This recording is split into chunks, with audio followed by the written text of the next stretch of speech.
You are looking at Julian's pronunciation guide, where we look at how to pronounce better some of the most mispronounced words in the world, like this other curious word. But how do you say what you're looking for today? We are looking at how to pronounce the name of this city in Germany, as well as how to say more interesting city names and German vocabulary that many get wrong and mispronounce. So make sure to stay tuned to the channel if you enjoy learning. For reference, in German it is said as Dresden, Dresden, and in English, no, it is not said Dresden, but rather, for some reason, Dresden, Dresden, Dresden, in Germany.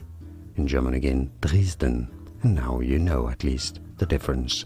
More videos for you here on how to pronounce more German words that many get wrong. You won't anymore. After watching this, like and subscribe if you found this video useful. Thanks for your support. Like it at least. It helps a lot. Thanks for watching as well. Cheers. Here are more videos on how to pronounce more confusing words and names too many mispronounced. Like this video if you found it useful. I appreciate your support. I'll see you soon and thanks for watching.